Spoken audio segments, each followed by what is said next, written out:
ইমাম মালিক নবীরে বড় মোহাব্বত করে, জীবনে একবার হজ করেছে। কয়বার? জীবনে একবার হজ করেছে, মদিনায় বসবাস করে।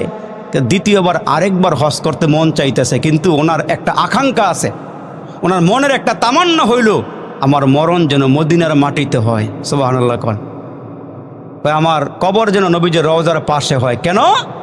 নবীজির রওজার পাশে আমার কবর হলে নবীজির রওজার মধ্যে আল্লাহর পক্ষ থেকে যে রহমত নাজিল হবে, কিছু সোয়া হইল আমি পাবো। এই জন্য আমার মরণ যেন মদিনার মাটিতে হয়।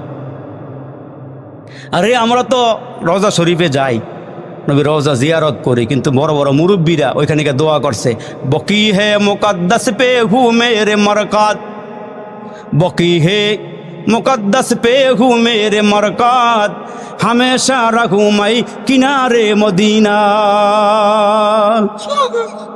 শেষ রাতে উঠে উঠে নবী রওজার কিনারে গিয়ে দোয়া করছে, আল্লাহ আমার মরণ যেন মদিনাতে হয়, আর আমার কবর যেন জান্নাতুল বাকিতে হয়, আমি জীবন আজীবন নবী রওজার থেকে রহমত পাই। জোরে কোন সুবহানাল্লাহ। এই জন্য ওনার জীবনের একটা আকাঙ্ক্ষা, আমার মরণ যেন মদিনার মাটিতে হয়, আমি নবীর রওজার কিনারে যেন থাকতে পারি।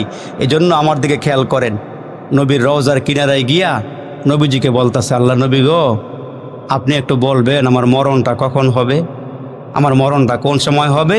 যদি আপনি আমার একটু বলে দিতেন তাহলে আমি দ্বিতীয়বার আরেকবার হজ করতে যাইতাম। এখন তো আমি সন্দিহানে আছি, যদি আমি মক্কায় গিয়া মরণ হয় তাহলে তো মদিনাতে আমার কবর হবে না। আল্লাহর নবী গো, আপনি একটু বইলা দেন আমার মরণ যেন মদিনার মাটির মধ্যে হয়।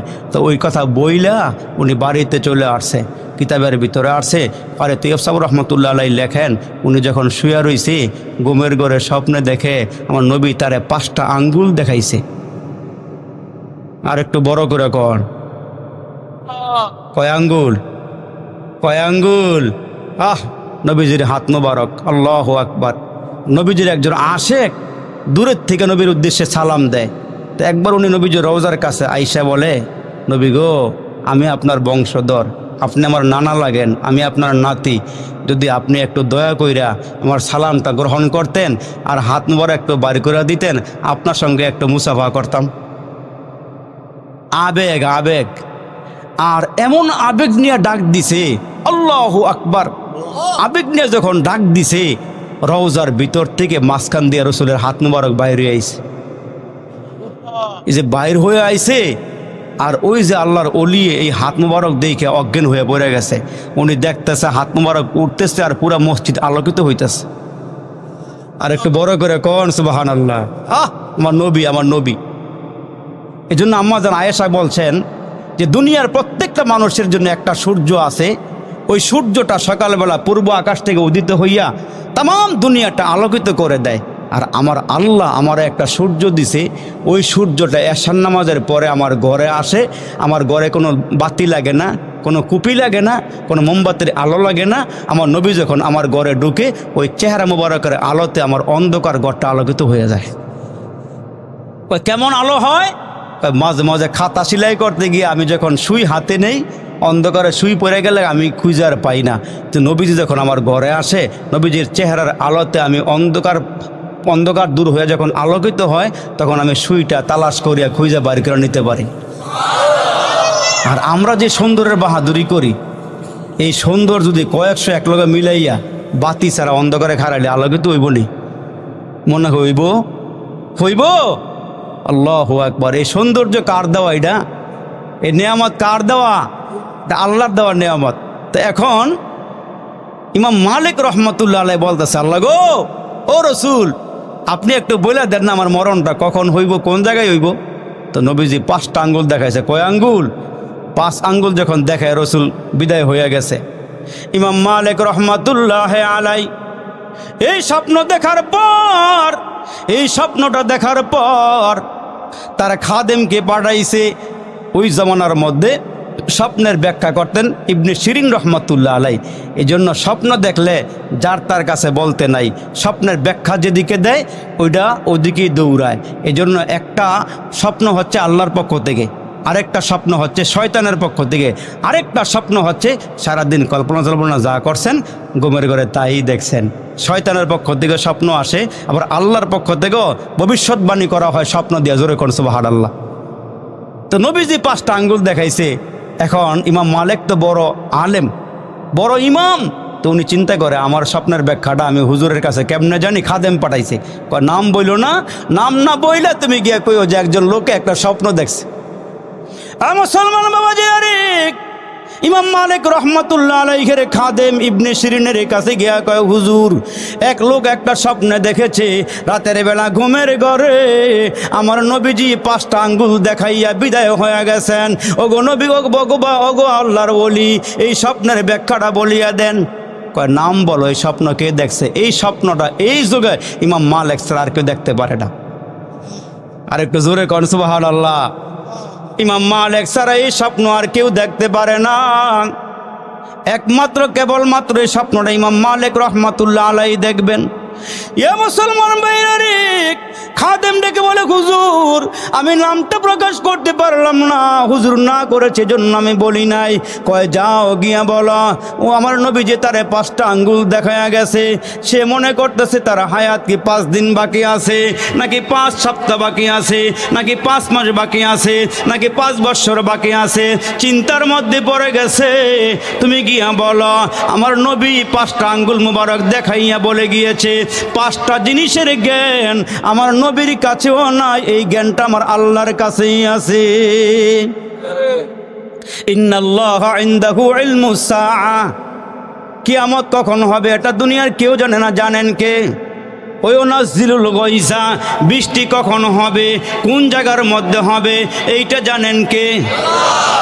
ওই আলামু মাফি ফিল আরহাম, মায়ের পেটের ভিতরে যেই মাত্র নুতফাটা, যেই মাত্র বীর্যটা মায়ের পেটের ভিতরে ঢুকে, ওই সময় ছেলে হবে না মেয়ে হবে দুনিয়ার কেউ বলতে পারে না, দুনিয়ার কেউ বলতে পারে না, একমাত্র কেবলমাত্র আল্লাহ ছাড়া কেউ বলতে পারে না।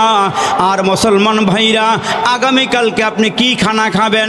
এখন নিয়ত করছেন আগামীকালকে সকালবেলা বিয়ের বাড়িতে গিয়ে বুনা খিচুড়ি খাইবেন, অথবা নিয়ত করছেন আগামীকালকে কই মাছের ভুনা দিয়ে সকালে নাস্তা করবেন, কিন্তু রাত্রে বাড়ি যাওয়ার পরে এমন পেট খারাপ হয়েছে সকালবেলা মহাখালী। কোন খালি? সকালবেলা মহাখালী। এই জন্য রিজিক কখন কোন জায়গায় আপনি কি খাবেন এটা দুনিয়ার কেউ জানে না, একমাত্র কেবলমাত্র জানে কে? আরেকটা আছে, সেটা হলো মরণ। এই মরণটা কেউ বলতে পারবেন না যে কোন জায়গায় মরবেন, কখন মরবেন, মরণটা কেমন হবে বলতে পারবেন না। যেমন সুলাইমান পয়গম্বর তার এমপি মন্ত্রী পরিষদ নিয়ে এক জায়গার মধ্যে বসা, তো এই মুহূর্তে সুলাইমান পয়গম্বরের সামনে কিছু চনা বুট নিয়ে আসা হয়েছে। চনা বুট, বুট চনা বুট আছে না, এই যে রাস্তা দিয়ে বুট বেচে, বাদাম বেচে, মাঝে মাঝে আমরা আবার এই বাদামওয়ালারা থামাইয়া দাঁড়া করাইয়া, বাদাম কত করে রে? কয় 100 টাকা কেজি। হাই বেটা 100 টাকা কেজি বাদাম নাকি বেটা, আরো কম কইয়া 2-3টা খাইয়া লাইছে। হ্যাঁ কথা কয় না, ঠিক নিও, 2-3টা খাইয়া দিয়ে ফালাইলেন, আপনি বাদাম আর কিনেন নাই। এই বেটা যদি দাবি না সারে, আপনার সামনে কিয়ামতের দিন খাড়ায় কইব, আল্লাহ আমার বাদাম দিয়ে যেত কও। বাদাম না দিয়া গেলে হেরা সারাসারি নাই।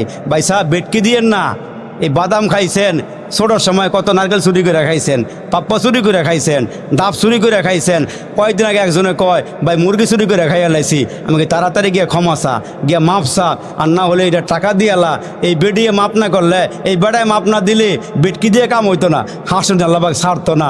আপনার বাড়ি 2500 হওয়ার কারণে গোপালদির বাস, 2500-এর বাস, নরসিংদীর বাস এখান থেকে গেছে, মদনপুরের থেকে আপনি বাসের মধ্যে উঠটা একেবারে বাড়ি বরাবর নামছেন। এই নামার পরে দিয়া আপনারে কইছে ড্রাইভারটা, হেল্পারটা কইছে ভাই টাকাটা দেন, এমন একটা চোখরাঙ্গা দিয়ে কইস, এই রাস্তাটা কিন্তু আমার বাড়ির উপর দেখেছে, রাস্তাটা বাড়ির উপর দেখেছে। বাড়া চালে গেলাম, কানফট্টি গরম করলাম, ওই এবারে ছায়া রয়েছে, আর মনে মনে কয় রাহেন একটা সময় বা হাসরের দিন কলাটার মধ্যে সাপ দিয়ে দইরা টেহাটা আগে দিয়া তারপরে আপনারা সারমো, এর আগে আর সারি নাই। ভাই সাহেব এখানে আপনি থাপ্পড় দিয়ে ঘুরাইতে পারবেন, মাথা ফাটাইতে পারবেন, কিন্তু ওই জায়গার মধ্যে এই বেটার বাহাদুরি হইব, আপনি অকেজো হয়ে যাবেন। ওই দিন টাকা দিবেন, আর না হলে ওই দিন আপনার আমল নামার সওয়াব এই বেটারা দিয়া লাইবেন। এটা দেওয়া ছাড়া বিকল্প কোনো রাস্তা নাই। তো সুলাইমান পয়গম্বরের সামনে এমপি মন্ত্রী পরিষদ নিয়ে বসা, আর ওই টাইমে কিছু চনা বুড়াইছে। তো উনি আল্লাহর পয়গম্বর, তো এদের বাতিনি চক্ষুরা খোলা। আমরা সামনের চোখ দিয়ে দেখি, এরা ভিতরের চোখ দিয়ে দেখে। জোরে কোন সুবহানাল্লাহ। তো চনা বুট যখন সামনে আসছে, তাকায়া দেখতেছে চনা বুটের গায়ের মধ্যে ব্যক্তির নাম লেখা দেখা যায়। কে কোন বুটটা খাইব এটার মধ্যে নাম লেখা আছে। তো সুলাইমান পয়গম্বর একটা বুট নিয়া মন্ত্রী পরিষদকে ডাক দিয়ে বলতেছে, এই বুটটার গায়ে লেখা এইখান থেকে 400 কিলোমিটার দূরে একটা মোরগের খাবার। হেরা কোথায় গেছে গারে, জোরে কন। এইখান থেকে 400 মাইল দূরে একটা মোরগের খাবার। এই কথাটা দেখুন উনি ফলো করছে সবার সামনে। করার পরে এক মন্ত্রী হাসি দিয়া কয়, সুলাইমান পয়গম্বর আপনি যে কি বলেন না, দেন চনা বুটটা আমারে দেখি মোরগে কেমনে খায়। তাফসিরের কিতাবের ভিতরে আসছে, ওমা মিন দাব্বাতিন ফিল আরদি ইল্লা আলাল্লাহি রিজকুহা।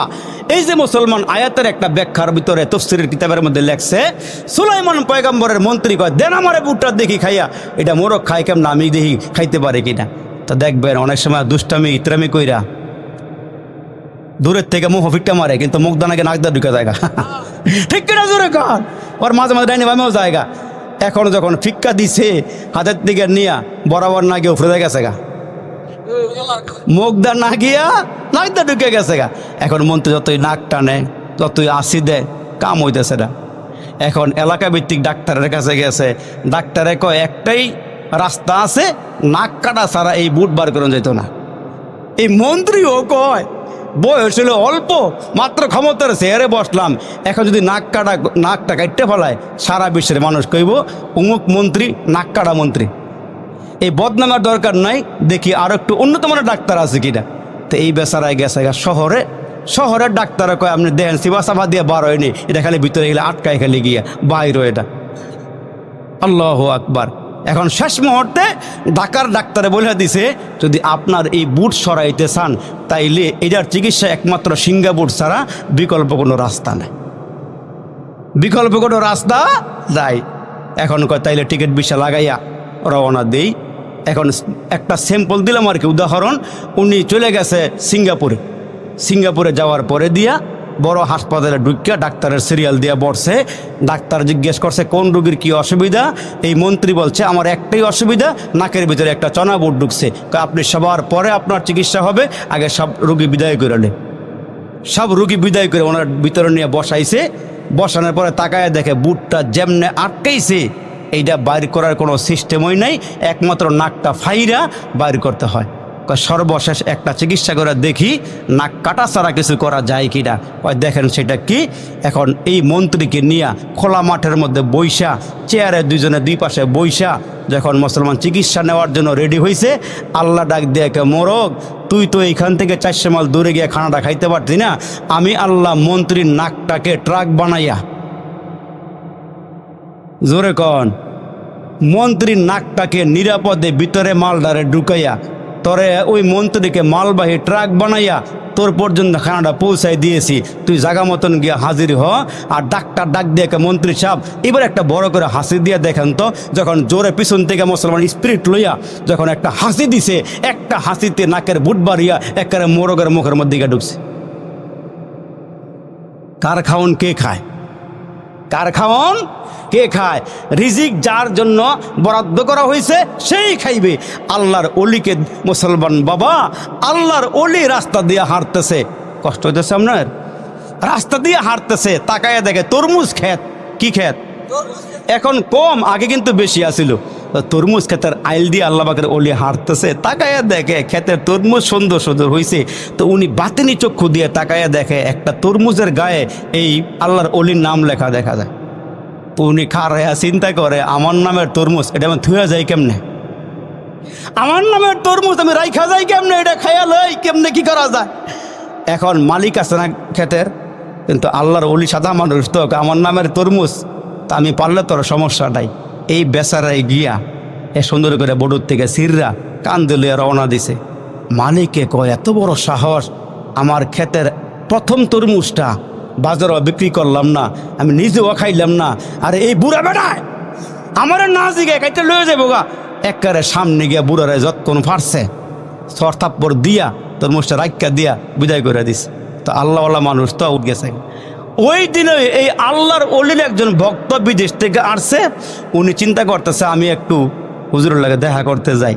তো উনিও করছে কি হুজুরের লাগে দেখা করবো, কিছু হাদিয়া তোফা নেওয়া দরকার। তো উনি বাজারে গেছে, গিয়া দেখে ওই যে তরমুজটা, এই বেচারায় তরমুজ নিয়ে বাজারে নিয়ে বসে রয়েছে। তা বেচারার তরমুজটা পছন্দ হয়েছে, তরমুজটা উপযুক্ত দাম দিয়ে কিনা কান দিলে হুজুরের বাড়িতে গেছে। তো হুজুরের বাড়িতে যাওয়ার পরে দিয়া হুজুরে কয় তরমুজ তো ফাইলি, মায়ের খেয়ে ফাইলি, তরমুজ তো পাইলি, মায়ের খেয়ে পাইলি। এখন মুড়ির ডাক দিয়ে হুজুর তরমুজটা কাটতে আমি খাওয়াই। তো মুড়ি দিয়ে হুজুরের সামনে তরমুজ কাটটা খাওয়ায় আর কয় খাইলি তো খাইলি, মায়ের খেয়ে খাইলি, খাইলি তো খাইলি, মায়ের খেয়া খাইলি, সিস্টেমও তো খাইলি না। তো রিজিক লেখা আছে বাবা, আপনি 24 ঘন্টা ডিউটি করবেন, কিন্তু রিজিকে আপনার বরাদ্দ যা আছে আপনি তাই করবেন। কিন্তু আল্লাহ পাক ডাক দিয়ে কে বান্দা 24টা ঘন্টার ভিতরে 5 ওয়াক্ত নামাজ দিলাম, 5 ওয়াক্ত নামাজের জন্য 2.5 ঘন্টা সময়ও লাগে না। বাকি সময়টা তুই ক্ষেত খামারে যা, তুই অফিস আদালতে যা, ব্যবসা কেন্দ্রে চলে যা, কিন্তু 2.5টা ঘন্টা 5 বেলা নামাজের জন্য আমার সময় দিয়ে যায়। তুই যদি নিয়ত করস দোকানে বসে আমাকে খুশি করবি, ব্যবসা ক্ষেত্রে গিয়ে আমাকে খুশি করবি, তাইলে বান্দা তুই যদি ব্যবসার মধ্যে গিয়ে আমার নাম লস, চাকরির মধ্যে গিয়ে আমার নাম লস, 5 বেলা নামাজ পড়ার পরেও বাকি সময়গুলো তোর আমল নামার মধ্যে নেক দিয়ে আমি ভরপুর করে দিব। কিন্তু আমরা মনে করি আজান দিলে না দোকান বন্ধ করলে এতক্ষণ বেচা কিনা বন্ধ হয়ে যাবো, বেচা কিনা কম হইব। আসলে বেচা কিনা কম হইতো না, বরাদ্দে যা আছে তা হইবই, বরাদ্দে যা আছে তা হইবই। কেন মুসলমানকে আল্লাহ ডাক দিয়ে বলছেন বান্দা তোর সাথে আমি আছি, আমাকে সঙ্গে রাখিস, তোর বরকত হবে, তোর জন্য রহমত হবে, তোর জন্য সব কিছু হবে। আমাকে বাদ দিয়ে দুনিয়া ধরবি, দুনিয়াও পাবি না, আমরাও পাবি না। খসারাত দুনিয়া বল আখিরা, দুনিয়াও ধ্বংস হবে, পরকালও ধ্বংস হবে। কিন্তু আমার সঙ্গে নিয়ে নিস, সব জায়গার মধ্যে বরকত হবে। জোরে কোন সুবহানাল্লাহ। আমরা তো মুসলমান, ওই যে চীন দেশের ভিতরে 2জন সাহাবী আসছিল। জোরে কোন সুবহানাল্লাহ। 2জন সাহাবী ইসলাম প্রচার করার জন্য চীন দেশে গেছে। তো ওইখানে গিয়ে হেরা এলাকা ঘুরা ঘুরা আগে ম্যাপ করছে, সিচুয়েশন তৈরি করছে কেমনে কালিমার দাওয়াত দেওয়া যায়। তো ওনারা গিয়ে দেখছে যে ওইখানে একটা কাজ করা যাক। কয় কি কাজ? কয় সেই কাজটা হইল আমরা একটা দোকান দেই। কি দেই? দোকান। ভালো করে খেয়াল করেন, বেশি লম্বা না, আর কয়েকটা কথা বলবো। কি দেই? দোকান দেই। তাই এরা দোকান দিছে ঠিক, দোকানের মধ্যে যে বেচা কিনা করে উপযুক্ত মাল বিক্রি করে এবং ভালো মাল বিক্রি করে, দাম নেয় কম। আমার দিকে খেয়াল করেন। তা মুসলমান বাবা, এই যে মাল ভালো বিক্রি করে, দাম নেয় কম, কি নেয়? মনে করে লাভ করা দরকার 10 টাকা, 5 টাকা করে। কয় টাকা করে? 5 টাকা করে। তা এখন এদের দোকানে এত ভিড়, না আমি চা খাই না, আমি চা লাগে না আমার, এত ভিড়। 22 বছরের ভিতরে আমি মাইক সামনে নিয়ে চা খাইছি কিনা আমার মনে পড়ে না। ওয়াজের বয়স রানিং 22 বছর, কিছু লাগে না আলহামদুলিল্লাহ। তো দোয়া করে দিলি ভাই, কিছু খাই না আলহামদুলিল্লাহ। আমার শরম লাগে আপনার সামনে খাইলে, যেন আমি কোথাও খাই না। তো এখন এরা দোকানদারি করে, মালের দাম নেয় কম, ভালো মাল বিক্রি করে। এখন দেখা গেছে চীন দেশে ওই সময়কার কথা, বহুদিন আগের কথা, এই সাহাবীদের দোকানে যে ভিড় লেগে থাকে, অন্য কোনো দোকানে এমন বেচা কিনা হয় না। জোরে কোন সুবহানাল্লাহ। কিন্তু একটা জিনিস, এরা আজান দিয়া আগে নামাজ পড়ে, নামাজের সময় দোকান বন্ধ করে, আইসা দেখে মানুষ মাল নেওয়ার জন্য লাইন ধরে দাঁড়ায় থাকে। যখন দোকান বন্ধ থাকে তখন এলাকার মানুষ চিন্তা করে, কিরে সব দোকান খোলা আর এই 2টা মানুষ মাল বিক্রি করে, ভালো ন্যায্য দাম নেয়, আবার এরা একটু পরে পরে দোকান বন্ধ করে ফেলায়, এরা কি কাজ করে? তথ্য নিয়ে জানা গেল এরা নামাজ আদায় করে। সুবহানাল্লাহ জোরে। অন্য দোকানদার তৎকালীন সময়ের বাদশার কাছে বিচার দিল যে মুসলমানেরা দোকান দিয়ে আমাদের বেচা কেনা ডাউন করে দিছে, এদেরকে এখান থেকে উঠায় দেওয়া হোক। বাদশা বলছেন ডাউন মানে এরা ভালো মাল বিক্রি করে, লাভ করে কম। তা সমস্যা কি? লাভ কম করলে তোমাদের অসুবিধা কি? সব কিছু যখন দেখা গেছে যে মুসলমানের দোকানে খালি বেচা কিনা, তখন এই 2জন মুসলমান বাবা চীনের মধ্যে কালিমার দাওয়াত দেওয়া শুরু করলো। তৎকালীন সময়ের যতগুলো চীনা অমুসলিম ছিল, এই 2জনের দাওয়াতি কাফেলার মাধ্যমে আল্লাহ সবাইকে মুসলমান বানাই দিচ্ছে। এই জন্য রসুল বলেছেন যারা সৎ ব্যবসা করবে এরা আমার সঙ্গে, এরা নবীদের সাথে, সিদ্দিকদের সাথে, এরা আল্লাহ পাকের জান্নাতে ডুববে। আর একটু জোরে বলেন সুবহানাল্লাহ। আর আমরা কি করি? বালামাল কয়েকটা উপরে দিয়ে ফসলার ভিতরে ঢুকাই দিই, ঠিক কিনা? জোরে কন। বেজাল তো বেজাল, ফরমালিন সহকারে একবারে চলতেছে, বাজারে চলতেছে। এগুলি ব্যবসা না ভাই, এগুলি বাটপারি, এগুলি কি এটি বাটপারি। মাঝে মাঝে দেখবেন আপনি ঢাকার থেকে আসছেন আর স্ট্যান্ডে নামছেন, রাত বাজে 1:30, রিক্সাওয়ালা একজন বৈশা রয়েছে। সব রিক্সাওয়ালা একরকম না, বৈশা রয়েছে, আপনারা দিকে বেয়া হয়ে রয়েছে। কাছে গিয়ে কইছেন ভাই আমারও লইয়া যাও, কয় না আমার শরীরটা বেশি ভালো না, কয় বাড়াইয়া দিব মনে, কয় বাড়াইলে আর কত বাড়াইবেন, আপনার আগে 1 লোক 100 টাকা হয়ে গেছে। আরে কথা কোন ঠিক না বে ঠিক? আপনার আগেও 1 লোক 100 টাকা বইলে গেছে, এতক্ষণ হ্যাঁ শৈল বলা না, 1 লোক 100 টাকা হয়ে গেছে, ভাই 200 টাকা দিব মনে। এখন হ্যাঁ মোরা দিয়ে উঠছে, এখন হ্যাঁ কি দিয়ে উঠছে, মোরা দিয়ে উঠছে। জায়গায় জায়গায় সিটারি বাটপারি আছে। এই জন্য 1 লোক নিয়ত করছে আমি এই বেজাল দুনিয়াত থাকতাম না, বেজাল দুনিয়াত থাকতাম না। এবারে নিয়ত করছে বেজাল দুনিয়াত যে থাকতাম না, উনি কি করছে বাজারে গিয়ে একটা পাটের রশি কিনা আছে।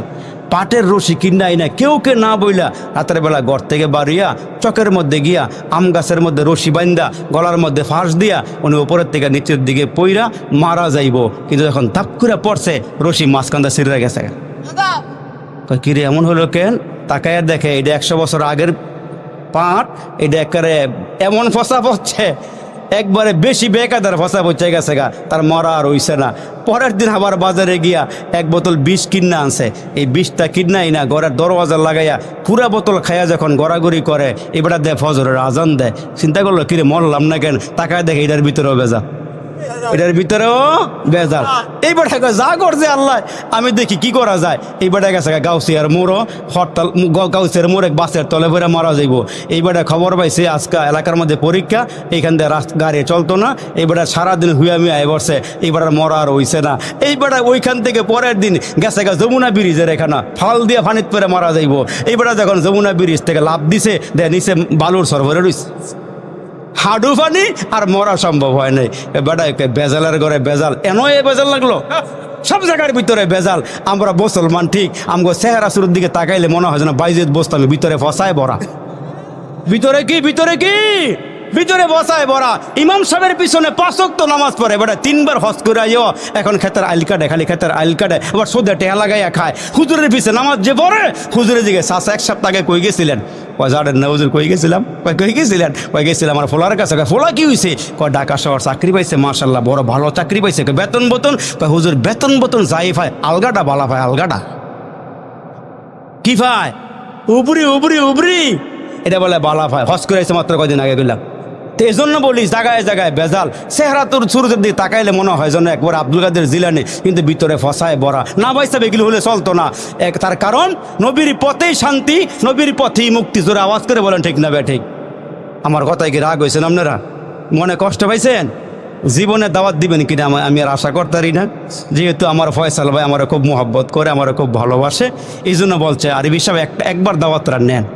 উনি অনেক রিকোয়েস্ট করছে আমরা দাওয়াতরা নেন। আমি দাওয়াতরা গ্রহণ করছি। আপনাদের ইমাম সাহেব বড় ভালো মানুষ, বড় সুন্দর মনের মানুষ, ভালো আলেম, জাইয়েদ ব্যক্তি, এই জন্য ওনার ডাকে সাড়া দিয়া আপনাদের সামনে হাজিরা দিয়েছি। কথায় কি রাগ করছেন? মনে কোনো কষ্ট পাইছেন? কষ্ট পাইলে মাফ করে দিয়ে। আবার দেখা হইতে পারে, নাও পারে, আল্লাহ কবুল করুক, বলেন আমিন। তা শেষ বালা যার সব বালা তার। আমি আপনার কাছে একটা আবদার করি, মসজিদে যেমনে দেখলাম, মসজিদ যেমনে দেখলাম একেবারে ছায়া রয়েছে, বেড়া বড়া কিচ্ছু নাই। তা শেষ মুহূর্ত আইসা আমি 10টা ব্যক্তি দেখতাম চাই। তার কারণ 10টা ব্যক্তি মুসলমান জান্নাতের সার্টিফিকেট নিয়ে জান্নাত দুনিয়া থেকে গেছে। এই 10টা ব্যক্তির সঙ্গে আল্লাহ যেন জান্নাত দান করে। 10টা লোক 1000 টাকা করে আমরা হাতও দিবেন, অথবা লেখাই দিবেন। 10টা লোক 1000 টাকা করে দিবেন। এমন কোনো বাবা এখানে আছেন? থাকলে প্রথম লোকটা দেখি কোন লোকটা আছেন। আল্লাহ আবু বকর সিদ্দিক, ওই যে মুরব্বী। ظلمنا أنفسنا وإن لم تغفر لنا وترحمنا لنكونن من الخاسرين ربنا آتنا في الدنيا حسنة وفي الآخرة حسنة وقنا عذاب النار يا أول الأولين يا آخر الآخرين يا ذا القوة المتين يا أرحم الراحمين يا أرحم المساكين يا أرحم الراحمين ফেলিয়ে না দিও রে মালিক, ফেলিয়ে না দিও, গুনাহ যত করেছি আমরা ক্ষমা তুমি করিও। মাফ করে দাও রে মালিক, মাফ করে দাও, গুনাহ যত করেছি আমরা ক্ষমা তুমি দাও।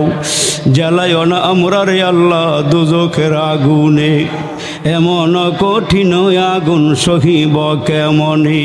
ভাই বন্ধু সবাই মিলে বকে দিবে মাটি, দরজা বন্ধ করে দিবে জনমের লাগি। আমরার দেহ থেকে যেদিন মালিক বাহির করবা যান, সঙ্গে করে নিতে দিও পবিত্র ঈমান। ঈমানের রঙে আল্লাহ রঙ্গিন বানাইয়া, মারে পাতের নূরে দাও গো উজালা করিয়া। এরে মালিক তাকায়া দেখো ডৌগাদের মুরব্বীরা হাতগুলো বাড়াইছি।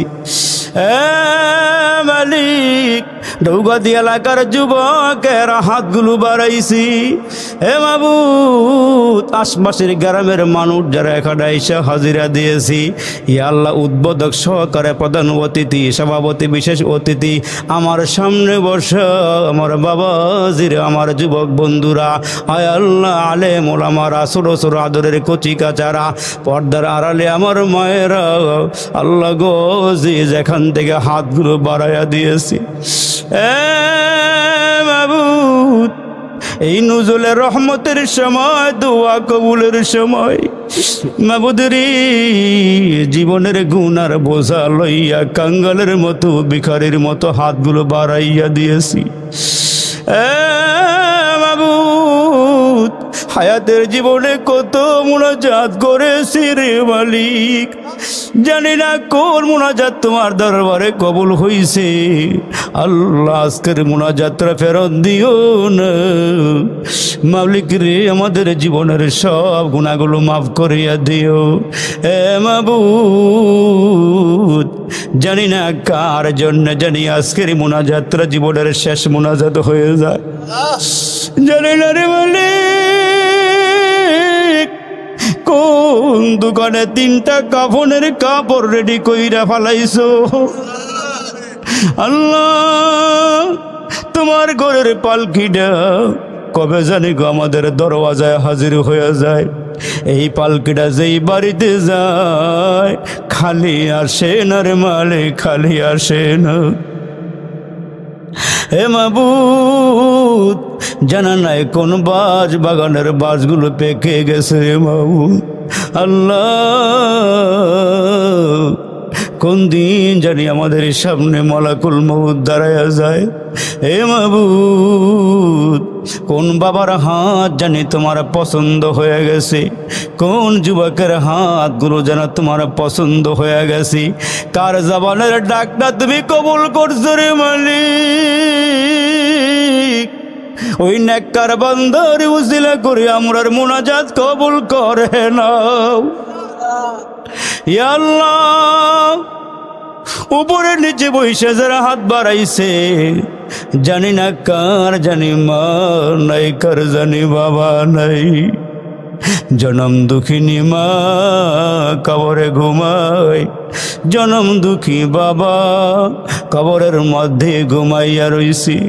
নিজের হাতে নিজের বাবারে কসলায়া কসলায়া গোসল দিলাম, 3টা কাফনের কাপড়ে আব্বারে জড়াইয়া দিল, খাটিয়ার মধ্যে বাবারে শুয়াইলাম।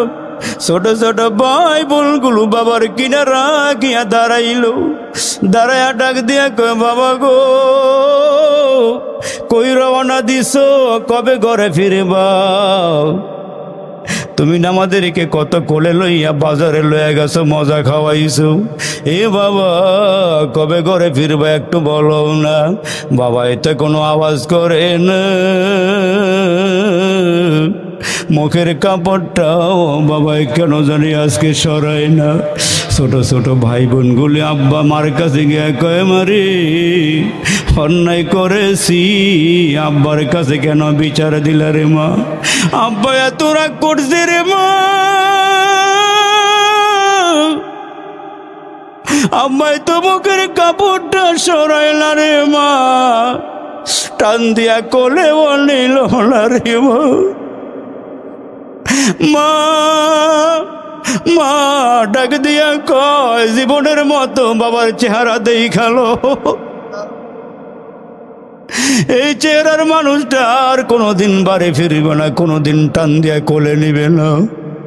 এ বাবা, কে জানি বাবা হারাইছ গো। তুমি যদি 1 ফোঁটা 2 ফোঁটা চোখের পানি ফেলাইতে পারো, এই চোখের পানি দিয়া তোমার আব্বার কবরের আগুন নিভিয়া যাবে। মাবুদ, কার জানি মা নাই রে, কার মা জানে কবর ঘুমাইয়া রইছি। মা বড় মধুর নাম, বড় মায়াওয়ালা নাম।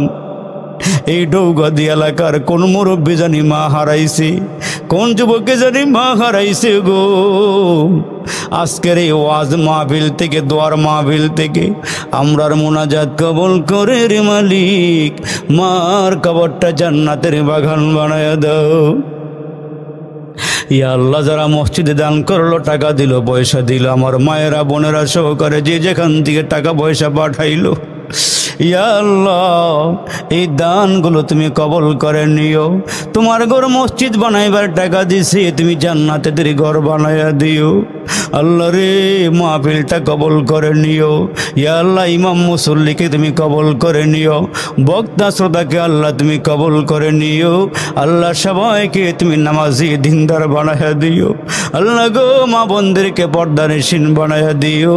যাদের স্বামী আছে খেদমত করার তৌফিক দিও। আল্লাহ, কে কি চাইতেছে আমার জানা নাই, সবার মনের নেক মাকাসেদগুলো পূর্ণ করে দি। হে আল্লাহ, হাসরের দিন জাহান্নামের বেড়িগুলো গলায় লাগাইও না, আসামি বানাইও না। জাহান্নামের বেড়িগুলো গলায় লাগাইও না, জাহান্নামের ডান্ডা বেড়িগুলো পায়ে লাগাইয়া জাহান্নামে ফলাইয়া দিও না রে মাহবুব। আদর করিয়া মানুষ আল্লাহ তুমি বানায়া, কেমনে দিব জাহান্নামে ফেলিয়া। তুমি যদি মাফ না করো বান্দারি, বলো তোমার বান্দারে যাবে কার কাছে। জ্বালায় না আমরা রে আল্লাহ দুজখের আগুনে, এমন কঠিন আগুন সহিব কেমনে। রব্বির হামহুমা কামা রব্বায়ানি